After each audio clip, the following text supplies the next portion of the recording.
It's Brian Preston, the Money Guy. All right.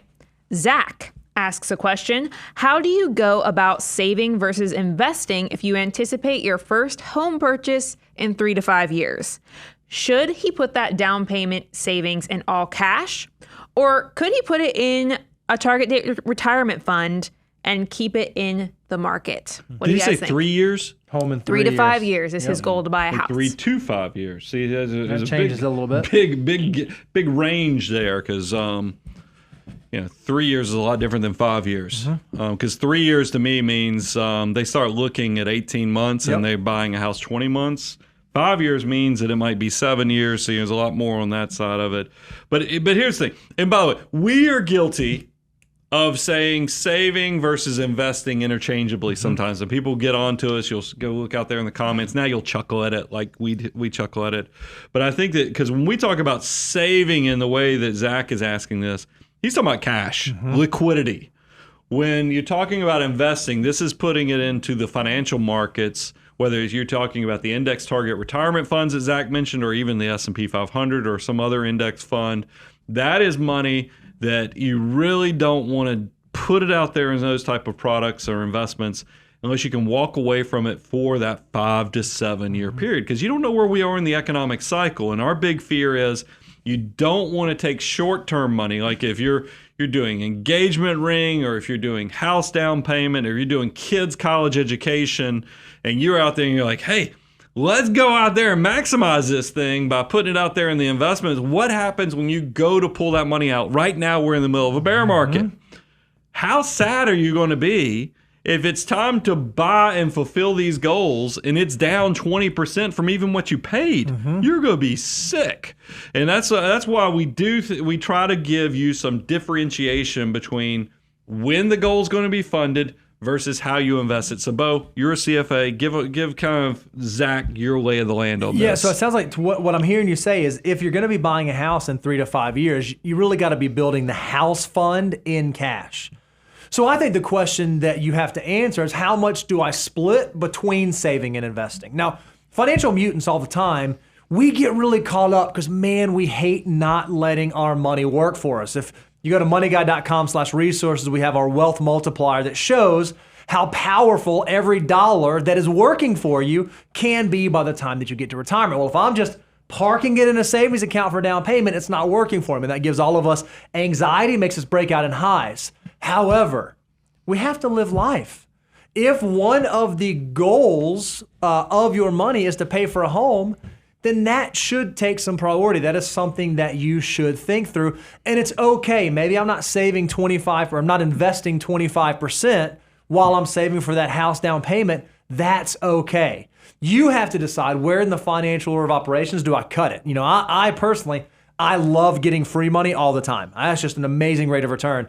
I really dislike high interest punitive debt. And you can't not have an emergency fund. So like those, but as you're building up a house, you're kind of naturally building your emergency fund. So I would think through, how do I split up between saving and investing?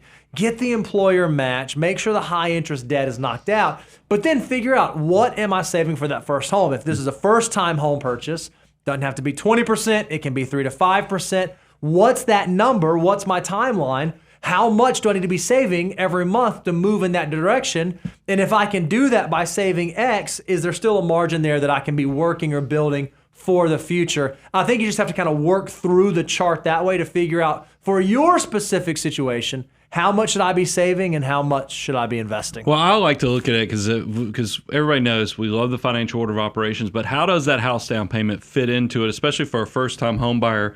You've already given them the grace that we provide with 3 to 5% on the first home purchase. But I think when we talk about cash reserves, step 4, we talk about 3 to 6 months is the basic kind of standard. Now, it can go even beyond that. That's where the house down payment is to me, is that I'm kind of counting on that added flexibility that we allow where it's only 3 to 5% of a down payment.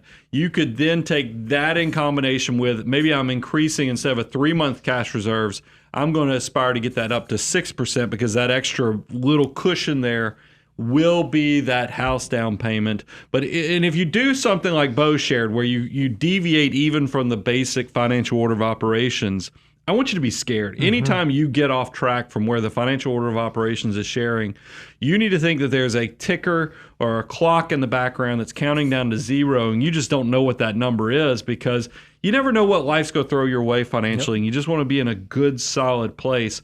So Zach, I would tell you personally, really hone in on where you are on that 3 to 5 years because that seemed very broad, and broad is not good for large financial goals because I'm worried if you say 3 years, it's back to my point. It means you and your spouse might be looking at houses 12 months from now. That means that thing, because it's no different than that Volkswagen commercial where it showed a Volkswagen Bug that was teeny tiny, looked like a zit on the side of this person's head, and then you saw it and it kept getting bigger and bigger and bigger. Houses are the same way because you're going to go to some tour of homes, you're going to go look at all the MLS listings, and before you know it, you're going to be under contract and be like, I thought we were buying a house in 5 years, but yet here we are 18 months into this and we're already buying, and I structured my money in the stock market and the market's down.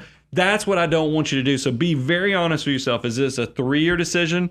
Because 3-year might open that window from 18 to 40 months, and that's probably going to lean more towards cash. But 5 years gives you a little more grace. The biggest thing is we want you to be liquid on anything that's going to be funded for sure within 3 years. So that's cash. I know it's not sexy, but at least it's getting close to 2%. It's better than nothing. I mean, just think a year ago, your cash would be pretty much nothing. So there's always a little bit of sunshine out there.